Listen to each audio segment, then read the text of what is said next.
We have week 4 fantasy football running back rankings. Coming in at number 10, we have Miles Sanders.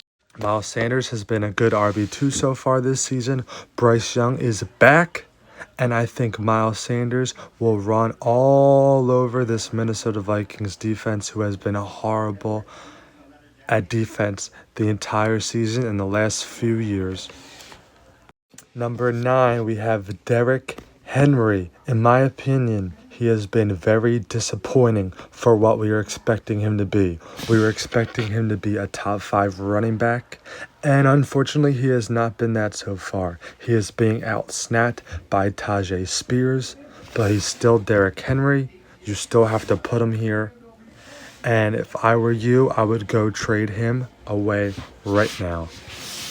At number 8, we have last year's leading rusher, Josh Jacobs, who has to have a good game. He has to, people, right? He has to. He's been very bad so far. This is his breakout game for this season. He's going to step it up. He's going to prove why we drafted him in the second round, and he will prove why he is an RB1 in fantasy football.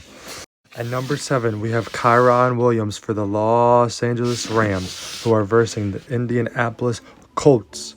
Kyron Williams didn't look so great last week. First 2 weeks, he looks excellent. I think he goes back to being that RB1 that we all got him off waivers for.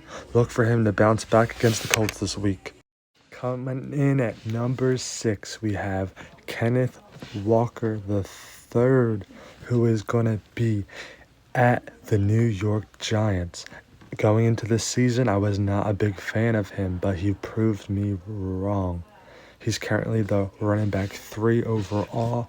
We all know Pete Carroll loves to run the ball, start this stud, and he will blow up like he usually does. Coming in at number 5, we have my boy Travis Etienne versing the Atlanta Falcons. Travis Etienne is a top 10 running back this season so far. I love his potential. He finally is being involved in the receiving game. Look him to step it up again and make sure you're playing him.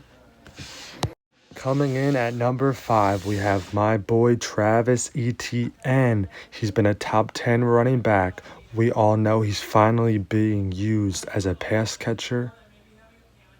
Doug Peterson loves this dude. I think he has a great matchup against the Falcons. He has RB1 upside this week, in my opinion. Make sure you're obviously starting Travis Etienne. At number 4, we have Tony Pollard. Coming into this season, I was a little skeptical because of his injury, and he has never seen this workload, but he has taken the league by storm. He's obviously a high RB1. I love him this week against the Patriots, and I love him as an RB1 the rest of the year.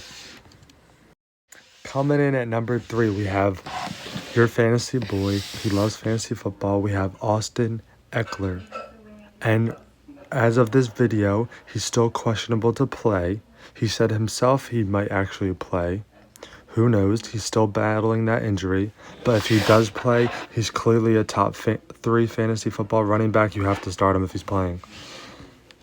Coming in at number 2, we have my favorite running back in the league, Bijan Robinson. He's taken the league by storm. He was a clear generational talent. He's versing the Jaguars this week. I love him this week as the RB2 overall. He has RB1 upside. You're obviously starting him. He's the RB2, and I love him. I just love Bijan. And at number 1, we have CMC, the fantasy football cheat code. He scored 11 touchdowns over the last 11 games.